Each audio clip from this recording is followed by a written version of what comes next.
Pemilik First Travel telah ditahan Barreskrim Polri sejak Agustus 2017.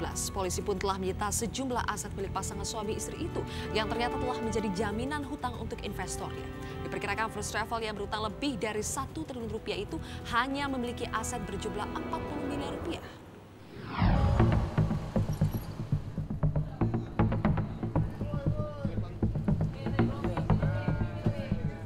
Sejak pemiliknya ditahan polisi Agustus 2017, aset-aset milik First Travel dikumpulkan dan ikut ditahan kepolisian. Mas Andika, gimana keadaannya sekarang nih, Mas? Gimana keadaannya Mas Andika? Gimana keadaannya Mas Andika?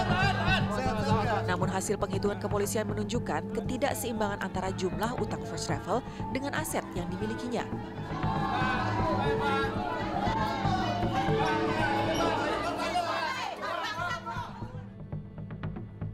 Aset-aset yang kini telah disita kepolisian diantaranya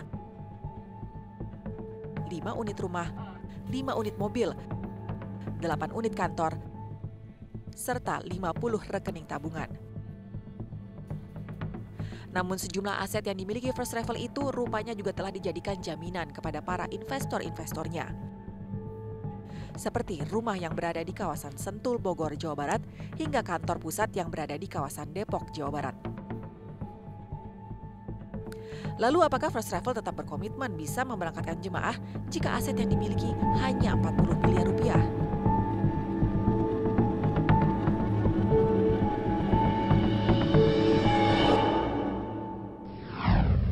Kami kembali melanjutkan dialog bersama dengan pengurus atau kurator First Travel dan juga kuasa hukum jemaah selaku kreditur.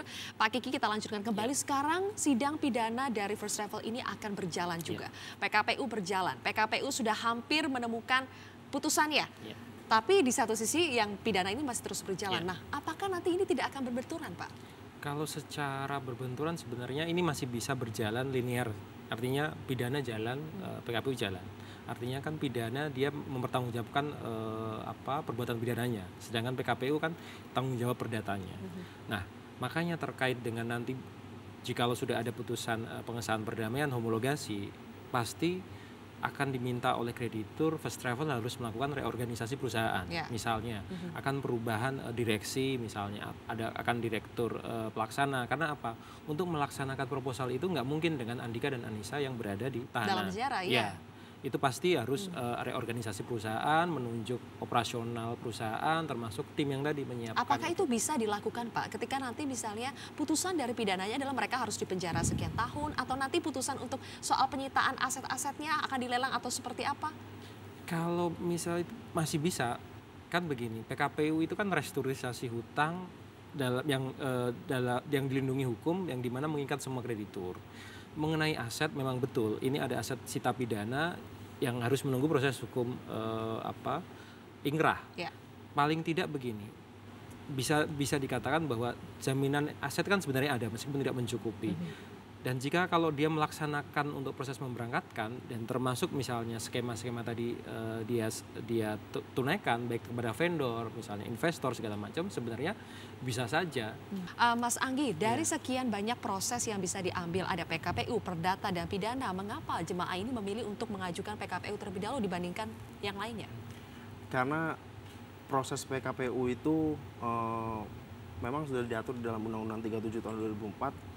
Itu salah satu proses untuk restrukturisasi utang yang tujuan akhirnya membawa kreditur dan debitur ke arah perdamaian tanpa harus mematikan dari usaha dari debitur itu sendiri kan.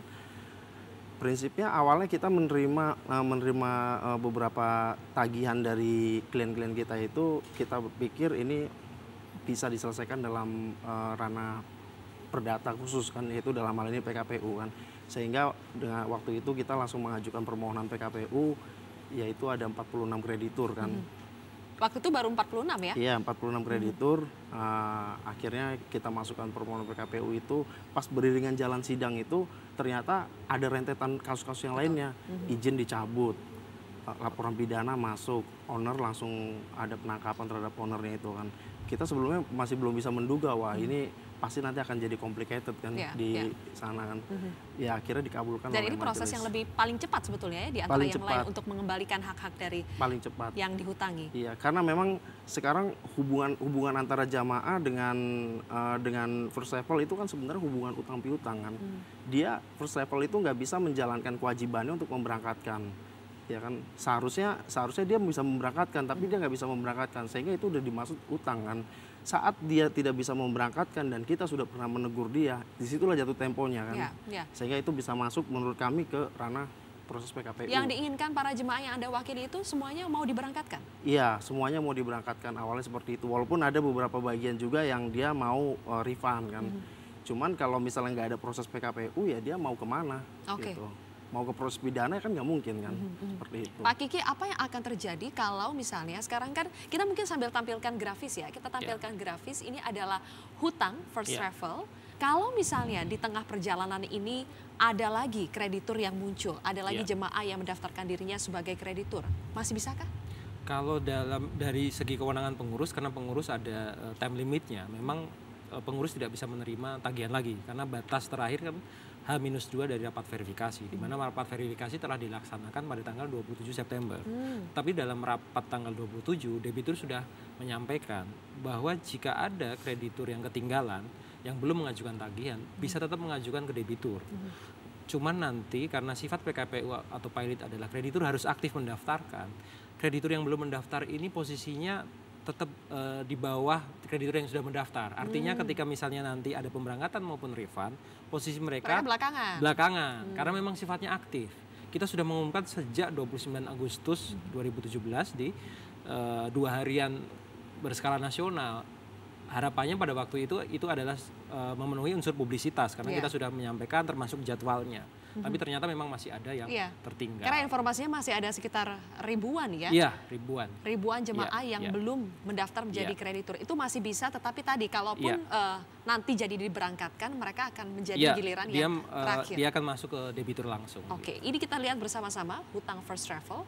Total tagihan first travel kepada jemaah, vendor, kantor pajak, gaji karyawan, fee agen, total keseluruhannya ini sudah diupdate menjadi 61.723 jumlah kreditur dan tagihannya 1 triliun lebih. Iya, betul. 1 triliun lebih ya. 1 triliun lebih. Sementara tadi asetnya 40 miliar. Tapi balik lagi ini tergantung bagaimana cara first travel meyakinkan. Iya, cara first travel meyakinkan. Karena tadi ya, kalau dia bisa meyakinkan ya proyeksi usaha ke depan bagaimana, terus misalnya tenor pembayaran atau jadwal pemberangkatan seperti apa, skemanya seperti apa dan sumbernya, dan kalau itu bisa diterima oleh jamaah itu bisa. Pak Kiki, semuanya dijanjikan untuk diselesaikan dalam waktu 2 tahun termasuk memberangkatkan jemaah. Puluhan ribu itu juga mau diselesaikan dalam waktu 2 tahun? Yang disampaikan oleh owner dari first travel seperti itu. Jadi 2 tahun untuk memberangkatkan dan atau mengembalikan. Dengan total utang 1 triliun rupiah mau diselesaikan dalam waktu 2 tahun. Anda teryakini nih Mas Anggi? Iya. Itulah yang 2 tahun 1 triliun rupiah loh utangnya. Itulah yang saya maksudkan bahwa proposal ini sebenarnya dilihat dari skema itu ideal. Ya karena seperti itu, ya kan. Ideal untuk jemaah. Ideal untuk jemaah, jangka waktu pengembaliannya juga menurut kami wajar.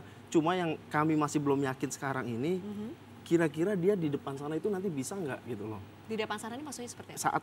Saat ini terjadi homologasi dan dia jalankan proposal perdamaian ini, perjanjian perdamaian ini, dia seperti apa menjalankannya? Karena dia harus mengembalikan uang senilai 1 triliun. Betul. Bagaimana gitu kan? Itu sampai saat ini proposal perdamaiannya belum bisa menjawab itu?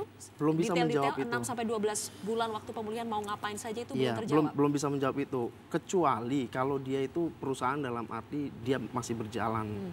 Sehingga kita tahu, oh dia produknya terus berjalan, siklus perusahaannya juga terus berjalan, dan dia masih punya order proyek ini. Mungkin ya yakin juga sih untuk bisa mengembalikan karena mungkin ongoing concern perusahaannya. Mungkin kalau nama investornya nanti dimunculkan lebih meyakinkan lagi untuk para kreditur. Pasti.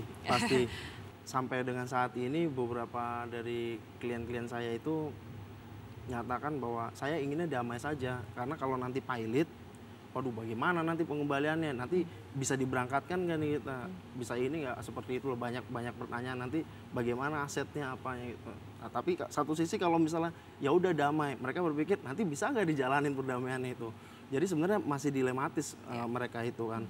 Cuman kalau menurutku ya kan, bahwa jika memang dia bisa meyakinkan bahwa saya sanggup untuk memberangkatkan itu, dan dia bisa meyakinkan ini ada vendornya, pembiayaannya seperti ini, investornya seperti ini, itu aku pikir lebih pilih damai ya. Oke, kita menunggu ya bersama-sama bagaimana dari pihak debitur itu bisa betul-betul meyakinkan para jemaah. Terima kasih Bapak-Bapak sudah hadir di NSI hari ini. Pemirsa, lebih dari 1 tahun jemaah yang terkatung-katung nasibnya menunggu kepastian. Mereka hanya orang-orang yang berharap bisa menjalani ibadah ke Tanah Suci, namun terperosok ke dalam pusaran kasus First Travel. Harus ada jalan keluar untuk 54.000 jemaah lebih yang belum berangkat. First Travel wajib menepati janji mereka yang sudah kadung terucap. Jangan sampai para jemaah ini terus terombang-ambing dalam ketidakpastian yang penuh harapan. Saya Zilvia Iskandar, terima kasih. Sampai jumpa.